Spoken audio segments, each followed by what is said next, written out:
What happens when two of the brightest minds in Silicon Valley fall into the darkest abyss? It started like a love story.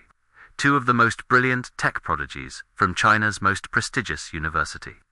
They had it all: intelligence, ambition, and a life most people could only dream of. But on a quiet winter morning in Santa Clara, California, police walked into a home worth over $2 million and found a nightmare no one could have imagined. Blood everywhere. A young woman brutally beaten to death, and a man, the love of her life, sitting silently in the corner, covered in her blood. He looked at the officers and said just 5 chilling words. "I punched my wife yesterday." By the end of this video, you will learn the shocking truth behind one of the most disturbing crimes in Silicon Valley's history. The Google engineer who snapped. Before the blood, before the tragedy, there was a story of love, success, and the American dream. Chen Liren, a name that echoed in academic halls, a graduate of Tsinghua University, the Harvard of China. Brilliant, ambitious, with a future brighter than the California sun. And then, there was you, Xuanyi, smart, elegant, equally gifted. They met at Tsinghua, two geniuses walking the same path. Both later studied at the University of California, San Diego. Friends described them as inseparable, a power couple destined for greatness. Fast forward a few years, and their dream came true. They landed jobs at Google, one of the most coveted workplaces on earth, with 6-figure salaries, cutting-edge projects, and a lifestyle that seemed perfect on social media. In 2022, they bought a beautiful home on Valley Way in Santa Clara. A quiet street, tree-lined sidewalks, and neighbors who thought they were the ideal young couple. People saw them jogging together, smiling, laughing. A picture of happiness. But behind closed doors, something was breaking. What could turn love into hate? What could push a man with everything over the edge? They worked long hours. Tech life in Silicon Valley is glamorous, but it's also a pressure cooker. Deadlines, competition, the constant race to innovate. Did the stress get to them? Was it jealousy, betrayal, mental illness? No one knows for sure, because the only person who truly knows is sitting in a jail cell right now. But what we do know is that on January 16th, 2024, everything changed forever. January 16th, 2024, Santa Clara, California. A crisp winter morning in Silicon Valley. For most people, it was just another day. But for Chen Liren and Xuanyi, it was the day their perfect world shattered into a million bloody pieces. At 10:55 a.m., Santa Clara police received a call. It wasn't a typical emergency call. It was a welfare check. A friend of the couple had been trying to reach Xuanyi for hours. No response, no texts, no calls. This friend knew something was wrong, she told police. They always reply, always, something's not right. 2 officers arrived at 714 Valley Way. A quiet street, beautiful homes, perfect lawns. But as the officers walked up the driveway, something felt off. The house was silent. Too silent. They knocked. No answer. They called out. Nothing. Finally, they entered. The house looked perfect, neat, organized. A typical tech couple's dream home. But then, as they moved deeper inside, the smell hit them. A metallic, unmistakable stench. Blood. The officers reached the bedroom door. It was partially open. They pushed it, and what they saw would haunt them forever. Blood everywhere. The walls, the bed, the floor. It looked like a slaughterhouse. Lying on the bed was Xuanyi Yu, unmoving, her face battered, her skull fractured. She had been beaten mercilessly. She was gone. And then they saw him. Chen Liren. He wasn't hiding. He wasn't running. He was sitting on the floor, near the bed. His knees bent, his head lowered, his clothes soaked in blood. his hands bruised, swollen, covered in red. He looked at the officers with empty eyes, void of emotion, like a man who had already left this world. One officer asked, "What happened here?"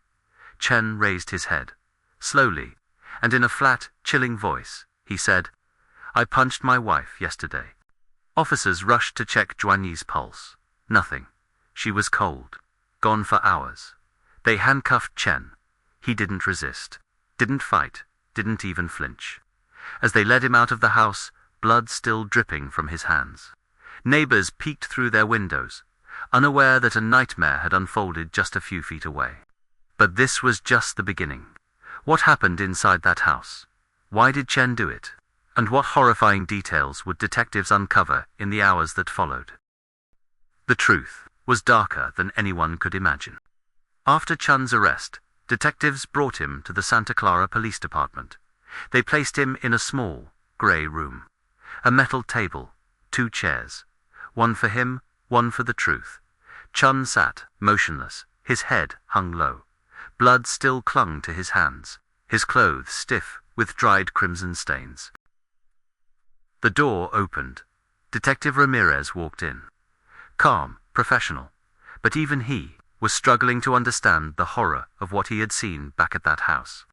He placed a recorder on the table, hit the red button. "This is Detective Ramirez, interviewing Chen Liren, January 16th, 2024. He sat down, looked Chen in the eye. "Liren, tell me what happened."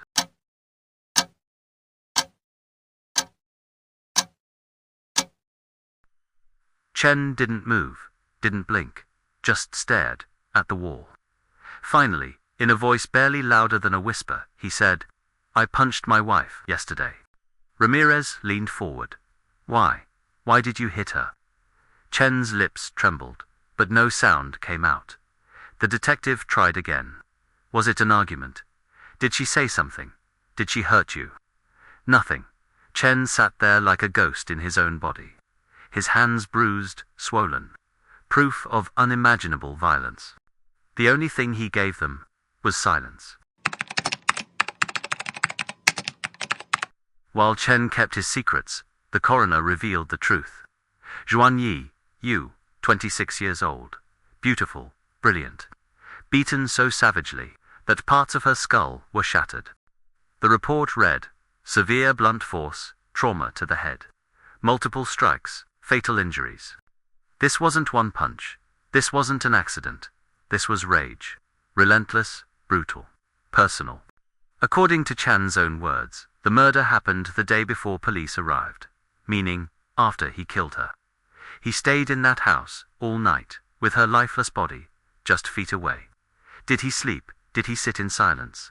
Did he stare at the blood on his hands, wondering what he had done? No one knows, because Chen isn't talking. Detectives started digging. Was there another man? Infidelity, financial problems, anything to explain the madness. But they found nothing.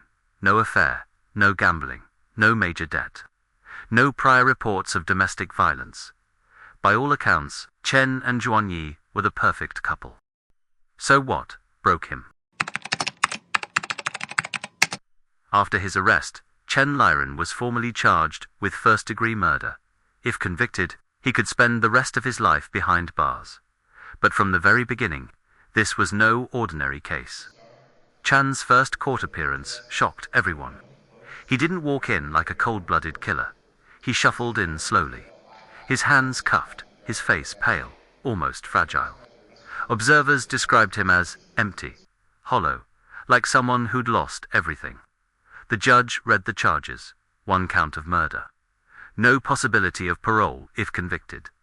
Chen barely reacted. No tears, no anger, just silence. But then, something unexpected happened. The court session ended quickly. Not because of new evidence, not because of a plea, but because Chen was in such poor physical and mental condition that he had to be hospitalized. Yes, the man who brutally killed his wife couldn't even stand trial at first. Was it a breakdown, psychosis, or guilt eating him alive? No one knew. While Chen sat in a hospital bed, the story exploded online. Social media in China and the US couldn't stop talking about it. Two brilliant graduates of Tsinghua University, working at Google, living the Silicon Valley dream. And then, people asked the same question over and over. Why would he do it? Some blamed the tech industry pressure. Others claimed cultural clashes. And then came the conspiracy theories. Within days, rumors spread like wildfire. Chen was about to be fired by Google. He was under immense stress. The company pushed him to the edge. Some even suggested a cover-up. But here's the truth. Google never fired him. There was no evidence of corporate pressure causing the murder. It was just speculation. False narratives feeding a hungry internet. Because the real truth was much simpler and much scarier. Chen's trial is set to decide his fate. If found guilty, he faces life in prison without parole. No second chances, no redemption. But here's what makes this case so disturbing. Even now, no one knows why. Chen never gave a reason. Not to the police, not to the court, not to anyone. No confession, no breakdown story, just silence. And that silence is louder than any scream. The house on 714 Valley Way, the same house where a love story ended in blood, was eventually sold. $2.1 million. Imagine that for a second. A family, moving into a home that once held unspeakable horror. Do they know? Do they care? The walls have been painted, the carpets replaced. But some stains never wash away. Xuanyi Yu's life was stolen at just 26 years old. A brilliant mind, a future leader in tech. Gone. Her friends still post tributes online. Photos of her smiling, full of dreams. Now, just memories. As for Chen Liren, he waits in silence, facing life in prison without parole. 2 lives, 1 moment of madness, and a question that will haunt us forever. Why? Was it stress, jealousy, mental illness, or something so deep inside him that no one could see it coming? We may never know, because Chen isn't talking, and maybe he never will. And that silence is the loudest scream of all. This case is a chilling reminder. Behind every perfect Instagram post, every LinkedIn success story, there could be darkness no one sees. So the next time you scroll past a smiling couple online, remember this: what you see isn't always what's real. If this story shook you as much as it shook us, hit that like button, share this video, and subscribe for more real-life crime stories, where the truth is always stranger than fiction.